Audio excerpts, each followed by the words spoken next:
Hello student, good morning. Welcome in my botany concept.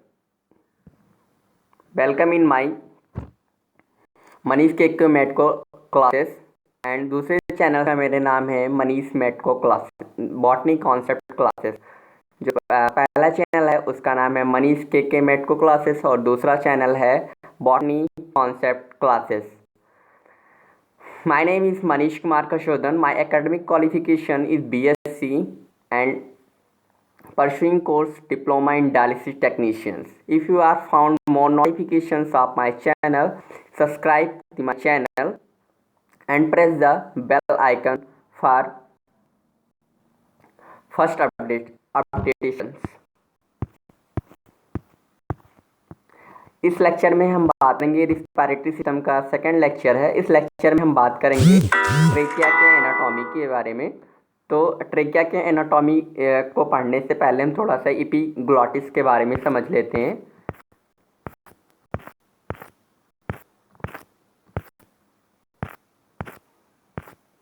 Side move कर रहे हैं तो इसके लिए थोड़ा समय लगेगा।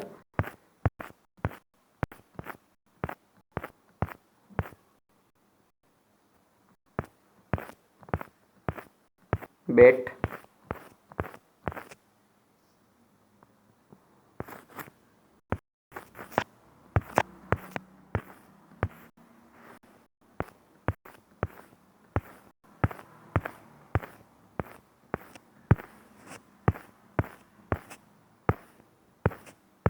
नेक्स्ट एपिग्लॉटिस को समझ लेते हैं। जब एपिग्लॉटिस डाउनवर्ड यानी कि जब डाउनवर्ड होता है तो जो इसोफेजियल सेंटर होता है वो क्या रिलैक्स्ड हो जाता है, जिससे क्या होता है जो ग्लॉटिस होता है अप और क्लोज्ड हो जाता है, यानी ऊपर की तरफ और नीचे की तरफ क्या होता है उनकी खुलता है और बंद होता है। नेक्स्ट इसके बाद में बात करते हैं नेक्स्ट स्लाइड पे ट्रेकिया के एनाटॉमी के बारे में पढ़ेंगे। तो यहाँ पर ये समझ लेते हैं कि जो यहाँ पर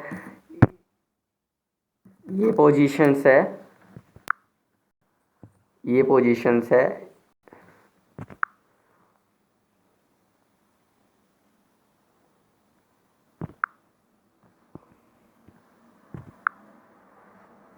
इस पोजीशंस को बोलते हैं एपिग्लॉटिस।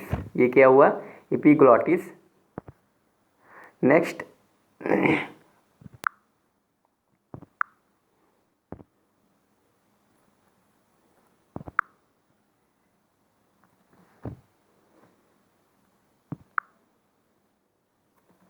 नेक्स्ट ये हो कि ये इस पोर्शन को बोलते हैं लैरिंक्स। इस पोर्शन को बोलते हैं लैरिंक्स। नेक्स्ट उसके बाद में ट्रेकिया और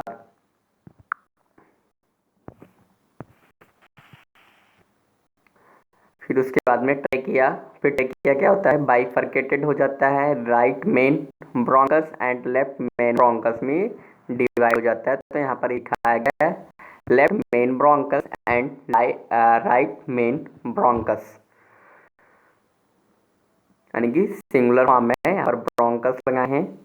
नेक्स्ट बात करते हैं अगले स्लाइड में कि anatomy of the trachea. Anatomy of the trachea. अब जो ट्रेकिया होता है वो बना होता है कार्टेज से बना होता है। उसके लिए उसका नाम क्या है tracheal cartilage. Tracheal cartilage. Next अब फिर जो ट्रेकिया होता है वो डिविजल हो जाता है। अब क्रेना क्या होता है, क्रेना क्या होता है यानी कि यहाँ पर क्या होता है दो जंक्शंस होता है क्या ट्रेकिया के बीच के दोनों जंक्शंस को जहाँ पर वो आकर आपस में मिलते हैं या बाइफर्केटेड होते हैं, जहाँ से उसे क्रेना बोलते हैं। क्रेना क्रेना। नेक्स्ट उसके बाद में लोकेशन ऑफ क्रेना, यहाँ जो ट्रेकिया जहाँ बाइफर्केटेड होते हैं उसके बीच में जो ट्रेकिया के बिटवीन का पोर्शन है उसे क्रेना बोलते हैं। Next primary bronchus and lung tissue secondary bronchus. तो अब देखो प्राइमरी ब्रोंकस क्या है और सेकेंडरी ब्रोंकस क्या है और टर्सरी ब्रोंकाई क्या है ये समझना है। प्राइमरी ब्रोंकाई यानी कि जैसे मान लो ये क्या था कोई ट्रेकिया ऐसे गया तो इसको फर्स्ट वाले ब्रांचिंग को बोलेंगे प्राइमरी ब्रोंकाई। फिर इसी से क्या हुआ, ये दो निकले तो इसको क्या बोलेंगे, सेकेंडरी ब्रोंकाई। अब फिर इसी से क्या निकले, और भी कई सारे ब्रांचेस होते गए तो उसे क्या बोलेंगे, टर्सरी ब्रोंकाई बोलेंगे। और फिर जो ये मान लो सपोज ये क्या है, लंग्स है, तो लंग्स के अंदर ये क्या है, लंग्स टिश्यू है, इसके अंदर जो टिश्यू होंगे इसे लंग्स टिश्यू बोलेंगे। नेक्स्ट बात करते हैं स्लाइड पे। यहाँ पर बाकायदा ट्रेकिया के फिगर्स को दिखाया गया है। तो ट्रेकिया, ये पोर्शन क्या है, लैरिंग्स, ये वाला पोर्शन लैरिंग्स है। फिर जो यहाँ पर इनकम्प्लीट रिंग्स है जिसे ट्रेकियल कार्टिलेज बोलते हैं। नेक्स्ट उसके बाद में यहाँ पर क्या है, लेफ्ट लंग, राइट लंग, यानी कि दो लंग्स जो अपने बॉडी होता है, यानी कि रिस्पायरेटरी सिस्टम में टू लंग्स होते हैं, पियर्स में होते हैं, right lung and left lung. फिर उसके बाद में जो ट्रेकिया होता है जहाँ पर इसका जंक्शन होता है उसे क्रेना बोलते हैं, क्रेना। फिर उसके बाद में क्या होता है, जो ट्रेकिया होते हैं डिवाइड हो जाते हैं, बाइफर्केटेड हो जाते हैं, left bronchus and right bronchus. फिर क्या होता है, इसमें क्या होता है, बाइफर्केशन ऑफ ट्रेकिया। और फिर क्या होता है, ट्रेकिया में बाइफर्केशन होता है, ये यहाँ पर ये जो पॉइंट दिखाई दे रहा है बाइफर्केशन का पॉइंट है।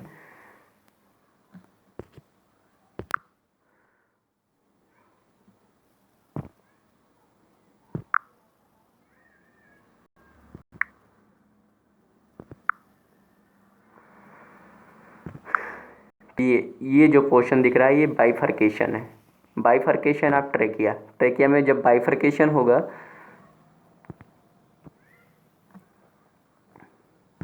नेक्स्ट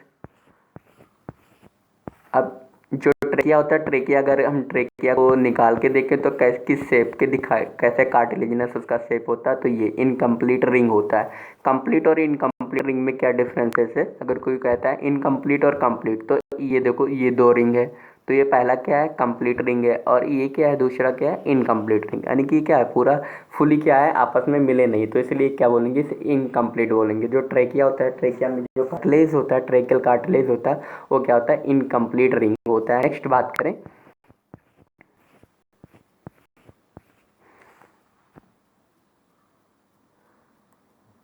यहाँ पर एक ट्रेकिया का एंड सेक्शनिंग दिखाया गया जिससे एसोफेगस है, यहाँ पर ये पोर्शंस क्या है, एसोफेगस, फिर ट्रेकियल लिगामेंट, ट्रेकियल लिगामेंट, ये जो सेकंड लेवलिंग है, ट्रेकियल लिगामेंट है। फिर ट्रेकियल मसल्स, और ट्रेकियल मसल्स में कौन से मसल होते हैं, स्मूथ मसल होते हैं, वहाँ पर कौन से मसल्स इन्वॉल्व होते हैं, स्मूथ मसल होते हैं। फिर रिस्पायरेटरी एपिथेलियम, ट्रेकियल कार्टिलेज, ये जो बाहर से ब्लू कलर की दिखाई दे रही है उसे ट्रेकियल कार्टिलेज बोलते हैं। और म्यूकस ग्लैंड जो कि म्यूकस का सिक्रीशन करती है।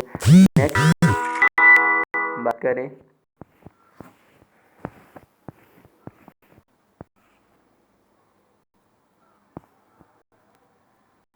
अब ट्रेकिया के यहाँ पर दो व्यूज दिखाए गए, एक फ्रंट का व्यू दिखाया गया है और एक बैक साइड से व्यू दिखाया गया है। तो जब हम फ्रंट से देखें तो जो हमारी ट्रेकिया है इस तरीके से दिखाई देती है। ट्रेकिया जो हमारा फ्रंटल व्यू है, ये फ्रंटल व्यू है ट्रेकिया का, तो ट्रेकिया इस तरीके से दिखाई देता है। जब हम क्या करते हैं, बैक साइड से देखते हैं, बैक साइड से, तो जो हमारा ट्रेकिया होता है इस तरीके से दिखाई देता है। तो यहाँ पर ये दिखाया गया इनकम्प्लीट होता है, देखो बीच में क्या स्पेस है, इसके बीच में ये क्या इनकम्प्लीट है। तो ये साइड साइड बैक व्यू हो गया, और ये क्या हो गया, फ्रंट का व्यू हो गया। नेक्स्ट बात करते हैं अगले स्लाइड पे। तो हमें ये अगर कोई ट्रेकिया दिखाता है, यानी कि जब हम क्या होता है एनाटॉमी लैब्स में जाते हैं, तो यहाँ पर अगर ट्रेकिया हमारे सामने रखे जा रहे हैं तो हम वहाँ पर पहचानना होता कि फ्रंटल व्यू कौन है और साइड व्यू कौन है, या बैक साइड से ट्रेकिया का व्यू कौन सा है देखने के लिए मिलता है। नेक्स्ट बात करेंगे अगले स्लाइड पे। यहाँ से कुछ कंडीशन को कवर करते हैं। Each terminal bronchioles give rise to a number of very thin irregular walled and vascularise bag like structure called alveoli. अब जो प्रत्येक टर्मिनल ब्रोंकाई होते हैं, टर्मिनल ब्रोंकाई होते हैं, वो बहुत ही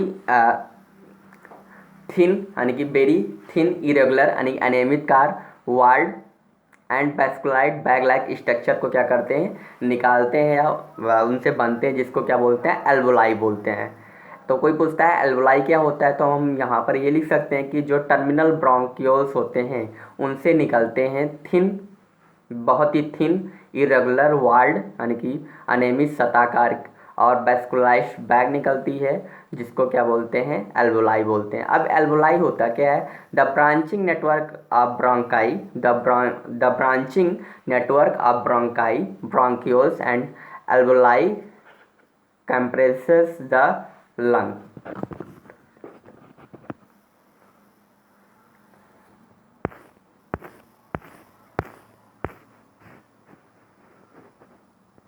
इन सारे को पहले समझ लेते हैं। Epiglottis, लैरिंग्स, trachea, bronchus, cut end of ribs, diaphragm, pleural membrane.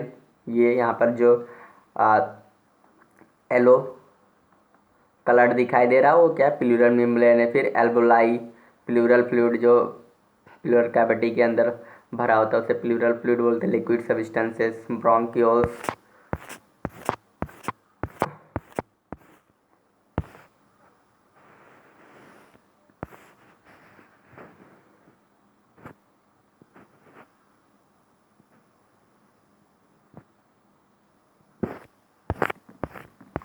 अब यहाँ पर ब्रोंक्यू यानी कि ब्रोंक्यूल्स जो है उसकी स्ट्रक्चर्स को दिखाया गया माइक्रोस्कोपिक स्ट्रक्चर में। तो यहाँ पर क्या है, यानी कि ब्रोंक्यूल्स में गैसेस का एक्सचेंज कैसे होता है, वहाँ पर क्या होते हैं, सर्कुलेटरी सिस्टम्स भी इन्वॉल्व होता है। एक क्या होता है, पल्मोनरी आर्टरी होता है और पल्मोनरी वेन होता है। पल्मोनरी आर्ट्रियोल्स यानी कि basic units of arteries called arterioles. तो यहाँ पर क्या बोलेंगे, जो आर्टरीज होते हैं उसमें क्या होता है, डीऑक्सीजनेटेड ब्लड होता है, लेकिन जो पल्मोनरी वेन होते हैं उसमें क्या होता है, ऑक्सीजनेटेड ब्लड होते हैं। फिर उसके बाद में क्या होता है, पल्मोनरी फिर टर्मिनल ब्रोंक्यूल्स और respiratory bronchioles, capillaries network around alveolus. और ये फिर क्या होते हैं, जो कैपिलरीज का नेटवर्क होता है ये क्या करते हैं, जो एल्वोलाई होते हैं, एल्वोलस होते हैं, उनके चारों तरफ जाकर क्या होते हैं, फैल जाते हैं, जिससे क्या होता है, गैसेस का एक्सचेंज होने लगता है। तो यहाँ पर देखो पल्मोनरी आर्टरी भी आकर एल्वोलाई से अटैच हुआ है और पल्मोनरी वेन भी आके एल्वोलाई से अटैच हुआ है। नेक्स्ट बात करें,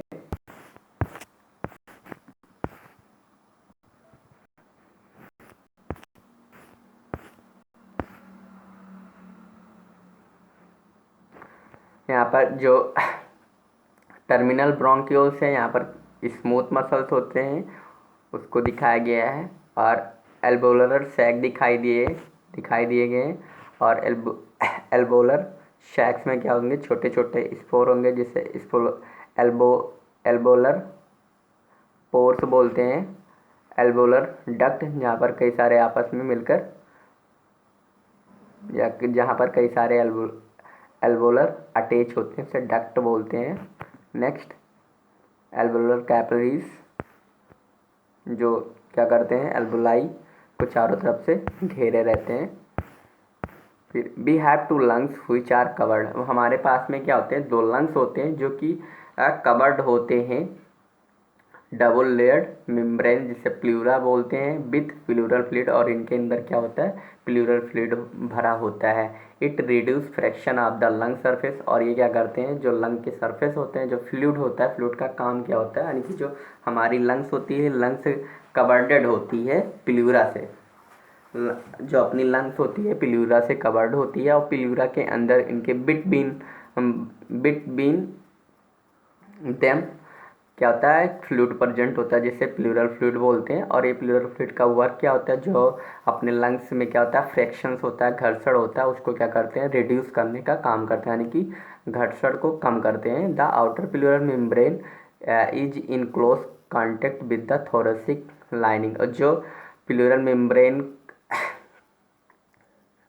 की जो आउटर कवरिंग होती है, जो आउटर पार्ट होता है, वो थोरेसिस से क्या होता है, अटैच होता है lining, where as the inner pleural membrane is contact with the lung surface. और जो प्लूरल मेम्ब्रेन की अंदर वाली जो लाइनिंग होती है वो क्या होता है, लंग्स के सरफेस से अटैच होता है। तो हमें यहाँ पर ये याद रखना है कि जो प्लूरल मेम्ब्रेन है, प्लूरल मेम्ब्रेन की जो बाहरी परत है वो थोरेसिक्स से अटैच होगा, थोरेसिक्स से अटैच होगा, और जो इनर वाली पार्ट से या इनर लाइनिंग है वो किससे अटैच होगी, लंग के सरफेस से अटैच होगी। नेक्स्ट बात करते हैं, यहाँ पर दिखाया भी गया है कि प्लूरल यानी कि इनके बीच में देखो यहाँ पर प्लूरल, पैराइटल प्लूरा और विसरल प्लूरा।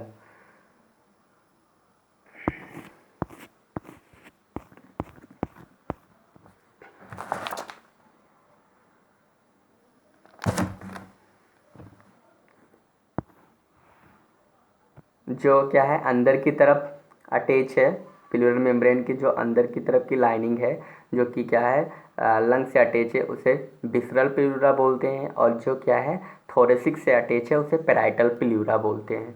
तो जो विसरल होता है हमेशा क्या होता है इनर पार्ट्स के लिए यानी कि अंदर वाले आर्गन्स के लिए लगाया जाता है जो पास की तरफ होते हैं, और पैराइटल दूर के लिए लगाए जा रहे हैं।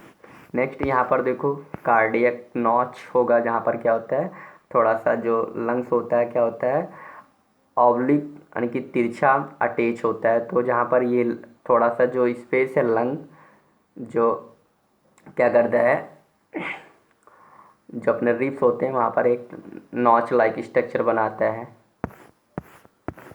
इस स्ट्रक्चर को बोलते हैं नॉच, कार्डियक नॉच। ये जहाँ पर क्या होता है लंग्स स्लाइटली आपको पाइज होता है, तिरछा सिस्ट शेप जैसे दिखाई देता है इस पोर्शंस को।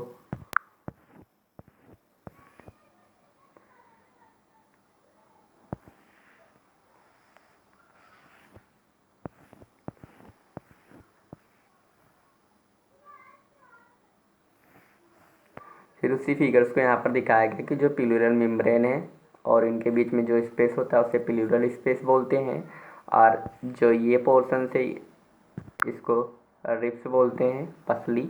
नेक्स्ट ये क्या है लंग्स है, और जो लास्ट पोर्शन है जो ये क्या है स्फिंक्टर मसल्स है, डायफ्राम है। नेक्स्ट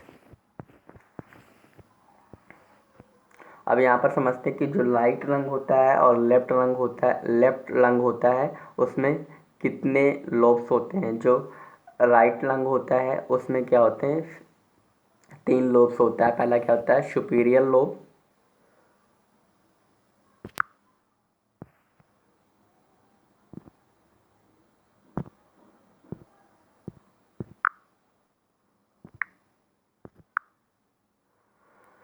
पहला अगर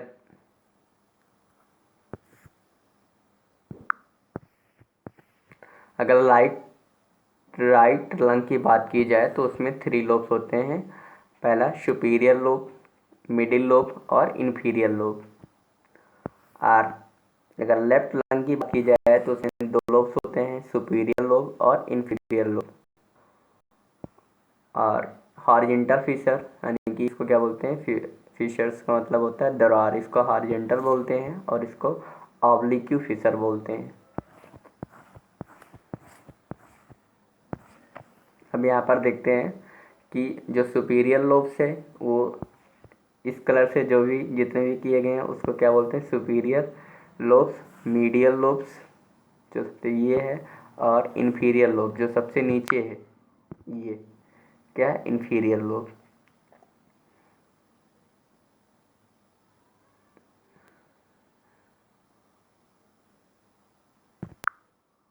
और ये क्या है कार्डियक नॉच है, यहाँ पर क्या होता है जो हार्ट होता है स्लाइटली यहाँ पर क्या होता है ऑक्यूपाइज होता है तिरछा, ऑब्लिक्यू,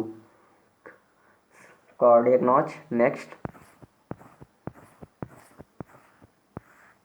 यहाँ पर फिर से दिखाया गया कि जो राइट लंग्स होते हैं लेफ्ट लंग्स होते हैं उसमें कितने लोब्स होते हैं। तो जो राइट लंग है राइट लंग में 3 लोब्स होते हैं, अपर लोब्स, मिडिल लोब्स और लोअर लोब्स। और जो लेफ्ट लंग होता है उसमें अपर लोब होता है और लोअर लोब होता है।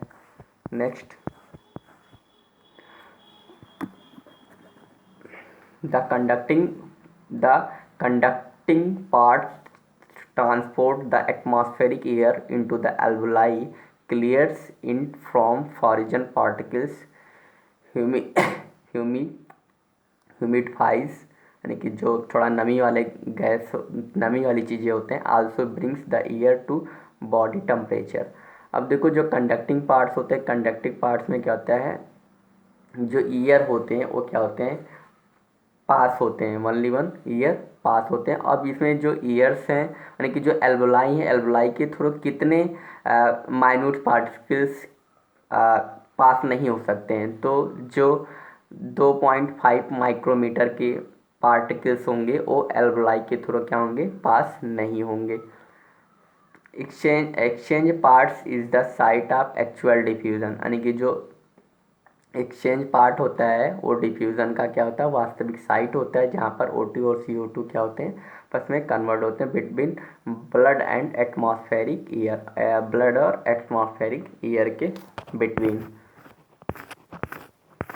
तो हमें इस स्लाइड के एक मेन पॉइंट्स को याद रखना है कि जो अपना एल्वोलाई है वो एटमॉस्फेरिक ईयर के कितने माइक्रोमीटर्स के पार्टिकल्स को अपने अंदर नहीं ले जा सकता है या पास नहीं करा सकता है, तो 2.5 माइक्रोमीटर्स के।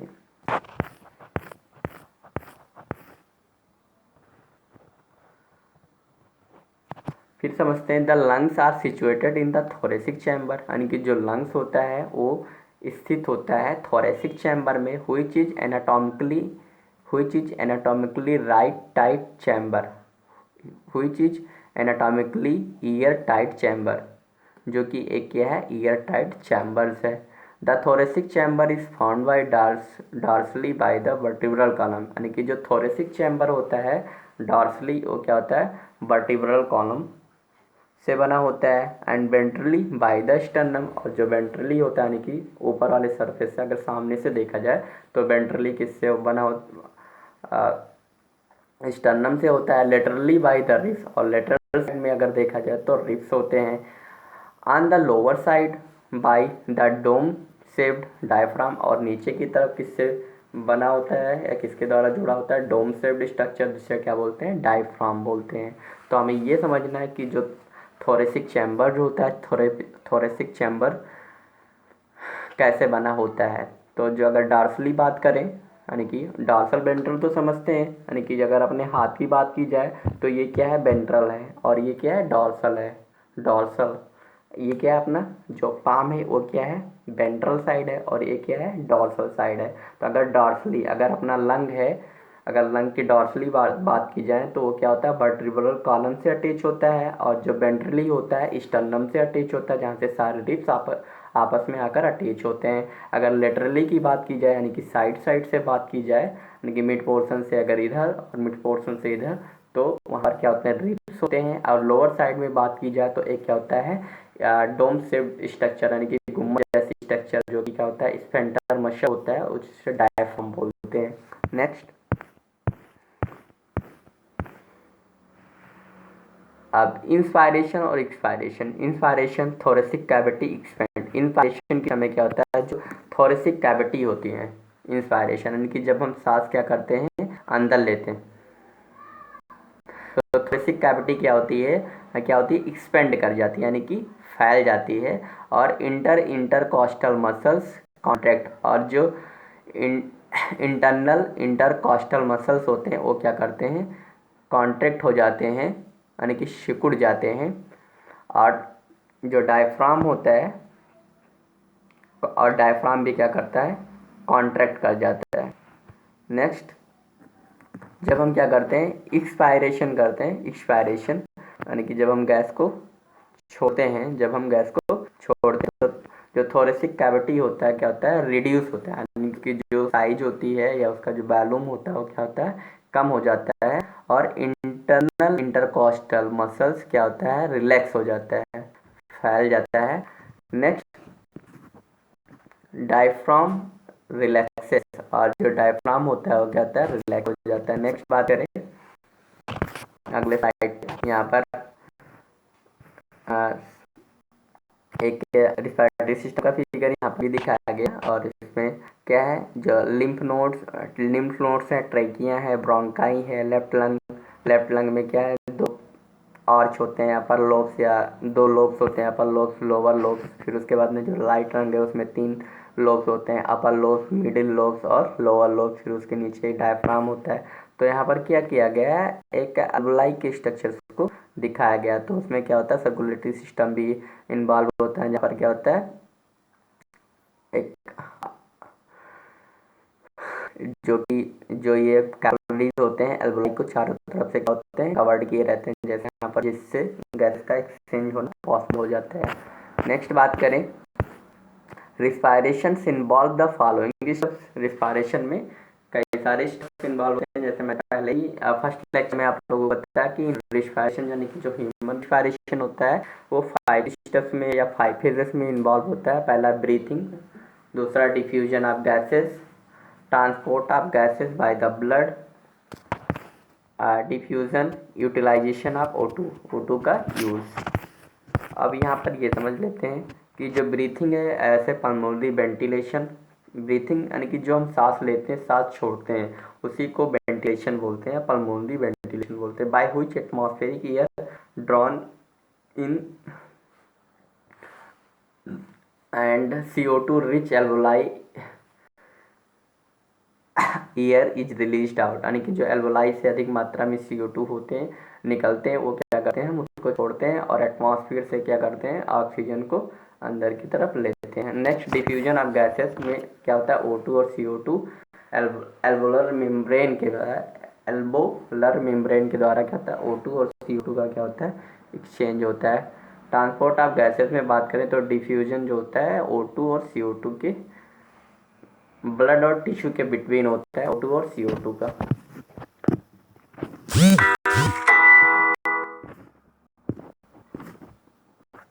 डू यू नो, यानी कि कुछ बेसिक फैक्ट्स हैं, उसको हम समझते हैं। Foetal lungs are non functional intra uterine life, यानी कि जब बच्चा क्या होता है, माँ के पेट में होता है, तो जो उसका लंग होता है क्या होता है, नॉन फंक्शनल होता है, यानी कि काम नहीं करता है। यानी कि इसीलिए क्या होता है, जब बच्चे क्या होते हैं, यानी कि जब बाहर आते हैं, यानी कि लेवलर होते हैं, बाहर किए जाते हैं पेट से, तो क्या होते हैं, जन्म लेने के बाद में क्या करते हैं, बीपिंग करते हैं, बहुत तेज तेज से रोते हैं, क्योंकि उनका क्या होता है, जो लंग्स होता है ऑलरेडी एक्टिव नहीं होता है। जब वो रोते हैं ना, तो उनका जो लंग्स होता है, उनमें जो पार्ट्स होते हैं, वो क्या होते हैं, एक्टिवेट होने लगते हैं, कि जो एल्वोलाई हैं, एल्वोलर शैक हैं, ये सारे क्या होते हैं, धीरे धीरे एक्टिवेट होने लगते हैं। अगर बच्चा नहीं रोता है, अगर जन्म के बाद में नहीं रोता है, तो वहाँ पर कुछ ना कुछ उसके लंग्स में क्या होता है, प्रॉब्लम्स होता है, जो कि उसे बाद में बहुत सारी प्रॉब्लम्स क्रिएट कर सकते हैं। इसीलिए क्या होता है, बच्चा जन्म के दौरान बहुत तेज रोते हैं या बहुत तेज से रोते हैं। अगर नहीं भी रोते हैं तो उन्हें जो नर्सेज होते हैं या डॉक्टर्स होते हैं, उनको थोड़ा सा बीट करते हैं, उनके इस लंग्स की पोजीशन पे हल्का, और थोड़ा उनके बैक पोजीशन पे, या उनके जो पैर्स होते हैं उनको बीट करते हैं, जिससे वो रोना प्रारंभ कर देते हैं। न्यू बॉर्न रिस्पायरेशन रेट, यानी कि जो नए बच्चे, न्यू बॉर्न बच्चे होते हैं, यानी कि जो नवजात शिशु या बोल सकते हैं, जो न्यूबॉर्न बेबीज होते हैं, उसमें जो रिस्पायरेशन रेट होता है क्या होता है, 30 से 60 मिनट होता है, यानी कि 1 मिनट में 30 से 60 बार वो रिस्पायरेशन करते हैं। ईयर इन प्लूरल कैविटी, यानी कि जब क्या होता है, जो प्लूरल कैविटी होता है, जब प्लूरल कैविटी में क्या होता है, ईयर भर जाता है, तो उसे न्यूमोथोरेक्स बोलते हैं। हमेशा ये कंडीशन याद रखना है हमें, क्योंकि ये क्या है, तीनों क्लिनिकल कंडीशन है, ये तीनों क्लिनिकल कंडीशन है, इसलिए हमको इन तीनों को अच्छे से रिकॉल करना है। यानी कि जब क्या होता है, जब अपनी प्लूरल कैविटी, यानी कि जो एक कैविटी में जब क्या होता है, ईयर भर जाता है, तो वहाँ पर न्यूमोथोरेक्स लिखते हैं, या न्यूमोथोरेक्स का केस होता है। ब्लड इन प्लूरल कैविटी, जब क्या होता है, प्लूरल कैविटी में क्या होता है, ब्लड फिल हो जाता है, ब्लड भरने लगता है, तो उसे हीमोथोरेक्स बोलते हैं। जब प्लूरल कैविटी में क्या होता है, पस भर जाता है, प्लूरल कैविटी तो समझ रहे हैं ना, यही प्लूरल कैविटी, ये कैविटी जो है, इसमें जब क्या होता है, सांस भर जाता है तो उसे पायोथोरिक्स बोलते हैं। Right lung 10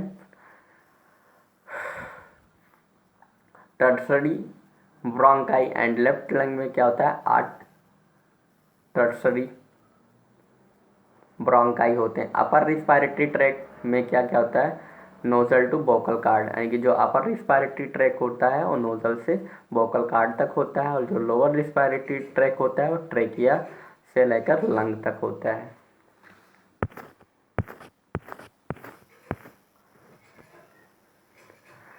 space inside the alveolar sac is called antrum, यानी कि जो एल्वेओलर सेक होते हैं उनके बीच में जो स्पेस होता है उसे एंट्रम बोलते हैं। डायमीटर ऑफ ईच एल्वोलाई, प्रत्येक एल्वोलाई का जो डायमीटर होता है 0.2 टू 0.5 माइक्रोमीटर होता है। Total respiratory membrane surface area 70 square metre, thickness 0.5 micron.